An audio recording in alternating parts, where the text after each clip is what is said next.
जहां एक तरफ तुर्की पर प्रकृति का कहर टूट पड़ा है। कहते हैं जैसा बोओगे वैसा ही काटोगे, और तुर्की में ये कहर बहुत ही अजीब तरीके से फैला है। अब इन्हें डर ये लग रहा है कि 2021 का इतिहास एक बार फिर से तो नहीं दोहराया जाएगा। वहीं भारतीय मुसलमानों को फंसाने के लिए तुर्की ने एक और बड़ी चाल चल दी है। जहां एक तरफ ये हो रहा है तो वहीं दूसरी तरफ आखिरकार वही हो रहा है पाकिस्तान में जिसका डर था। चीनी सेना घुस रही है। जानेंगे क्या है मामला, पाकिस्तान क्यों डरा हुआ है और क्यों भारत के शरण में आना चाहता है। क्या भारत पाकिस्तान की कोई मदद कर पाएगा। जानेंगे क्या कुछ चल रहा है जियोपॉलिटिक्स में। इसके अलावे बहुत कुछ, आइए जानते हैं इन खबरों को विस्तार से। तुर्की में जब से अर्दोगन आए हैं तब से तुर्की अमेरिकी और पश्चिमी देशों से दूर होता हुआ दिख रहा है, क्योंकि ये अब इस्लामिक कट्टरवाद को सामने बढ़ा रहे हैं। यहाँ तक कि तुर्की भारत कभी अच्छा दोस्त हुआ करता था, लेकिन अब हालात बिल्कुल खराब होते जा रहे हैं। अर्दोगन कोई ऐसा मंच, कोई ऐसी चीज नहीं छोड़ते हैं जहाँ पे भारत के खिलाफ साजिश न रच सके। हालांकि ये अलग बात है कि तुर्की को कभी भी सफलता नहीं मिली है। छोटी बड़ी लाख कोशिशें की है तुर्की ने, लेकिन उसे सफलता नहीं मिली है। पर अब भारतीय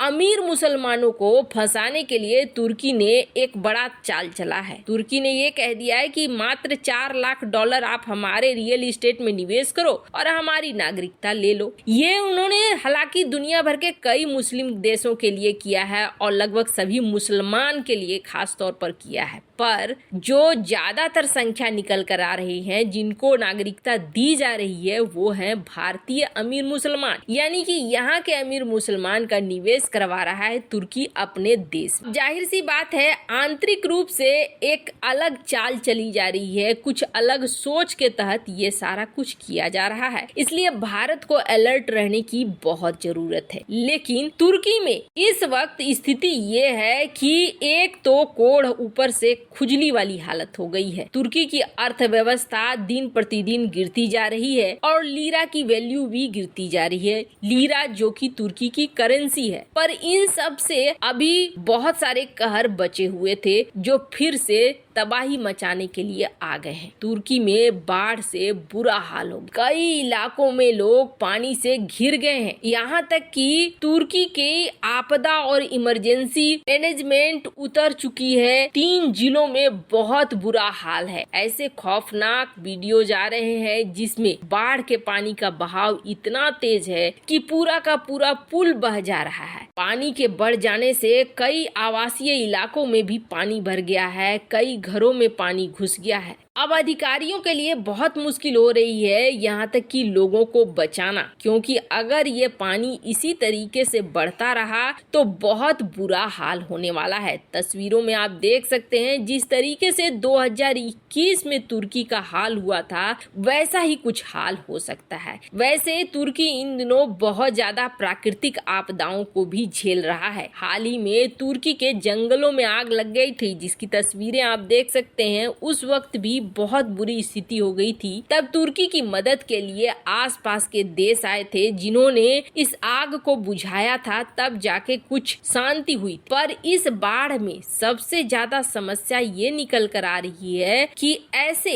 लाल रंग के पानी निकल रहे हैं। दरअसल ये लाल रंग के पानी जो है ये काफी जहरीले हैं। ये टॉक्सिक साइनाइड वाले पानी है। अब ये निकल कहाँ से रहे हैं, तो दरअसल गोल्ड माइनिंग करने वाली कंपनियां तरीके से अपने माइंस को सुरक्षित नहीं कर रही है। बाढ़ का पानी इन माइंस में घुस रहा है और इन माइंस के जरिए बाढ़ के पानी के साथ साथ ये जहरीला पानी निकल कर बाहर आ रहा है। अब ये जहरीला पानी कहाँ कहाँ जाएगा और किस हद तक तबाही मचाएगा, ये सोचने वाली बात है। जिस तरीके से सोशल मीडिया पर ये खबर निकल कर आ रही है उसे देखकर ऐसा लग रहा है जैसे कि पूरा मैनेजमेंट ही तुर्की का फेल हो रहा है। खैर खैर, तुर्की और चीन दोनों का इस वक्त बहुत बुरा हाल है। प्राकृतिक आपदाओं से बुरी तरीके से पट गया है तुर्की भी और चीन भी, और ऊपर से दोनों की आर्थिक अवस्था इस वक्त बहुत ही खराब चल रही है। मतलब कंगाली में आटा गीला होने वाले हालात है। खैर, जहां एक तरफ ये सब कुछ हो रहा है तो वहीं दूसरी तरफ आखिरकार पाकिस्तान में वही होना शुरू हो चुका है जिसका दरअसल ऐसा है कि जब बाजवा को बुलाया गया और बाजवा ने कहा हमें $2.3 बिलियन का कर्जा दे दो वरना हम बिल्कुल दिवालिया हो जाएंगे। हालांकि दिवालिया होना तो तय है। $2.3 बिलियन दे भी दिए चीन ने, और चीन का ये पैसा कथित तौर पर पाकिस्तानी बैंक में आ भी गया, लेकिन उससे पाकिस्तान को बहुत ज्यादा फायदा होने वाला नहीं है। कारण साफ है, क्योंकि ऊंट के मुंह में जीरा वाली बात है। लेकिन इसके पीछे कुछ न कुछ शर्त थी, कुछ न कुछ डील थी, ये तो तय था। बाजवा के चीन में मीटिंग करने के आने के बाद सुगबुगाहट शुरू हो गई थी। बाजवा भी भारत के तरफ दोस्ती का हाथ बढ़ाना चाह रहा था। बिलावल भुट्टो ने भी यही बात कही थी कि हमें भारत के तरफ दोस्ती का हाथ बढ़ाना चाहिए, और शहबाज शरीफ भी उपयुक्त माहौल की बात करने लगे थे। साफ था कि ये चाह रहे हैं भारत की मदद, लेकिन आखिर किस चीज के लिए मदद चाह रहे हैं? तो हो ये रहा है कि चीन ने उस मीटिंग में भी बाजवा को ये कहा था कि हम चाहते हैं हमारे चेक पोस्ट बन जाएं, हमारे कुछ पोस्ट बन जाएं,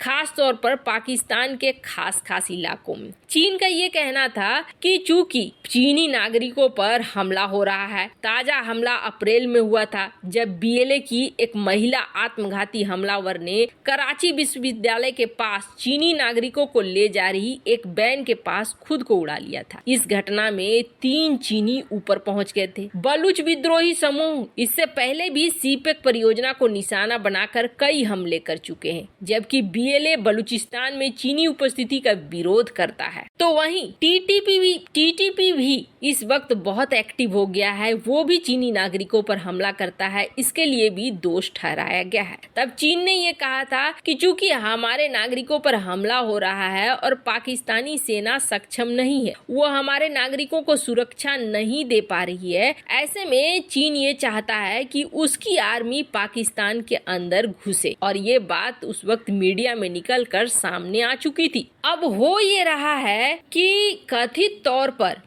चीन अपनी सेना को पाकिस्तान में घुसाने की तैयारी कर रहा है। अब इसकी सूचना जैसे मिली है मीडिया को, मीडिया ने सवाल करना शुरू कर दिया है कि पाकिस्तान क्या हाँ बोल रहा है या ना बोल रहा है। वैसे दावा ये किया जा रहा है कि पाकिस्तान नहीं चाह रहा है कि चीनी सेना की एंट्री हो, लेकिन अब चीन दबाव बना रहा है। जब उससे पूछा गया मीडिया ब्रीफिंग के दौरान चीनी विदेश मंत्रालय के प्रवक्ता झाओ लिजियान से कि क्या कुछ चल रहा है, तब उन्होंने कहा कि हम अभी बात कर रहे हैं। उसने कुछ भी ये नहीं कहा कि हाँ हम अपनी सेना को उतार रहे हैं या नहीं उतार रहे हैं, लेकिन पाकिस्तान ने अपने मंत्रालय के जरिए ये कहलाया कि उसके सुरक्षा बल चीनी नागरिकों और संपत्तियों की रक्षा कर सकते हैं, ऐसे में चीन को उतारने की जरूरत नहीं है। लेकिन जापानी मीडिया है निक्केई, उसने रिपोर्ट किया है कि चीन चाहता है कि हर हाल में अपनी सेना को पाकिस्तान के अंदर उतारे, और पाकिस्तान चाहता है कि एक बार अगर घुस गया तो हमारे लिए बहुत मुश्किल होने वाली है। चीनी सेना के घुसने का मतलब है कि पाकिस्तान ऐसे ही बर्बाद हो गया। वैसे कहीं न कहीं पाकिस्तान अब भारत की तरफ देख रहा है कि भारत कुछ मदद करे। वैसे